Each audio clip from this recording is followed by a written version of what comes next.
Hello everyone, how are you doing on this fine day? I hope you're looking after yourselves, you better. If you're new here, hello, my name is Noah, and I am the Bookworm.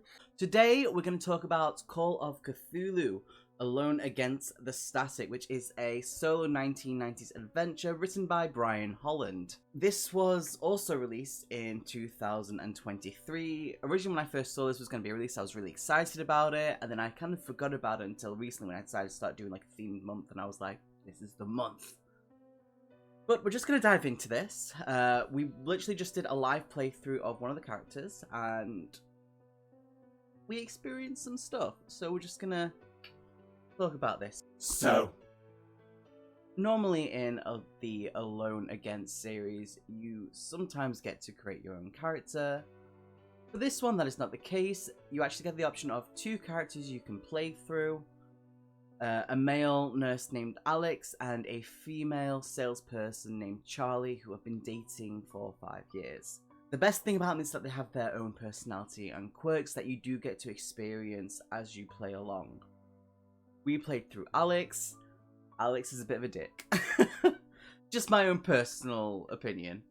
They have decided as a couple to go on a secluded weekend getaway because their relationship is not doing the best, and Charlie, she was like, this is going to rejuvenate our broken relationship, and this getaway takes them down to the dense forest of South Dakota. The only problem is that something old and ancient has awoken, and that is where shit hitteth the fan. The thing that I find interesting in this is I've never had one where we get the point of views of two characters, where we get to experience both sides of things. We get to see the unique views, the aspects, the abilities, and effects on the story that each one of them have. At the back of this, we actually have a logbook where we can tick off certain words, because certain words can help you with specific choices. They can affect the story. They can also give you certain equipment, choices, and secrets, which I thought was really interesting because I've never had... I mean, there's one game book that I've had that somewhat has that, and that's Fabled Lands, but I've not really fully dived into that yet. But for this one, it was interesting to have that on a Call of Cthulhu game, especially on a Alone Against. This book also does come with a content warning. Basically just saying that this is clearly for mature players. I'm very mature, so I was fine with it. We did do a live playthrough, and the link is down below in case anyone does want to have a look. We do have a slight moment at the beginning where I math really wrong, but it's there. And it was fun. It held the atmosphere, it did bring the creep factor in. But there were certain words that Brian likes to repeat quite a lot throughout the book.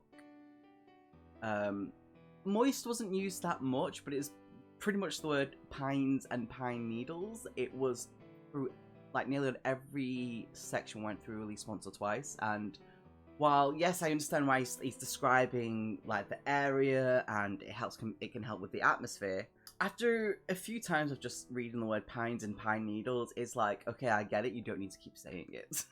You know? I did ask some of the people who were there who helped with the playthrough, who also helped with the choices, what they really thought of it, and Jamie said, I really enjoyed it. I prefer it to fighting fantasy as there was more a story to follow and seemed there was less chance of dying. You actually get to experience things rather than every choice ending in death, with then quickly saying that he agrees with what Jamie said. And I do have to agree with that. It was nice to actually have a proper little playthrough of where I wasn't dying and getting stuck in a death loop like we did in Creature of Havoc, which was very painful. But Ven also did say something afterwards, and that it was that there was, his only criticism was that there was no consequences for failing worse or passing better. It was just pass/fail. Now there is a moment in the playthrough where I actually lost around about 6 or 7 sanity points, which is mad. Like, health is important, but so is your sanity, and if you lose sanity, you can go mad, and when you go mad, it's kind of pretty much game over. But in this book, there is something that I forgot to have a look at, and it was dying and going insane. And for someone who normally DMs Call of Cthulhu, you thought I would have clocked this, but it clearly says basically that if you reach 0 sanity, you are permanently insane, and pretty much it's game over. If you ever lose more than 1/5 of your total sanity in a single day, you go indefinitely insane. It also says, if you ever lose more than 5 sanity points in a single instance, you trigger a bout of madness. Mark down the entry you in, and then go to 329. And for some reason, I didn't clock that. And I don't know why, because we did have a moment where we did have that, and I didn't realise that there was a certain page we had to go through. So for then, that's my fault. That falls onto me that I didn't clock that, because something would have happened specifically for the madness. But most of the time, he is right. There wasn't really any consequences. It's pretty much, oh, you failed. Keep going in this direction. But it was still a good story. I would actually rate this a 4 out of 5, being with the pros being the story, the creep, the atmosphere, the 2 point of views, which I loved, there's secrets, there's clues, certain words you kind of tick off or write down to get certain equipment and things that can help you get different sort of things going on, which I actually really, really enjoyed. Cons, obviously, as Ven said, there wasn't really anything that showed any consequences to passing and failing. At the table content of the book, there is a slight issue, which isn't really a huge thing, but basically just says the contributor biographies and the investigator sheets, their numbers are actually wrong. The contributor is actually on 102, and the investigator sheets are on 99. There's just a slight little publishing error in that case, and also the overuse of the word pines.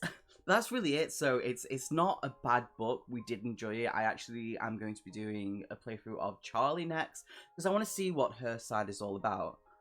I would love to know your thoughts, not only on the Alone Against the Static, but Alone Against the series more than anything, or if there's anything you would recommend for us to have a look at, or what your favourite kind of solo game is, or choose your own adventure. But you all have an amazing day. Much love, look after yourselves, and we will catch you all soon, my little hatchlings. Much love. Cheers.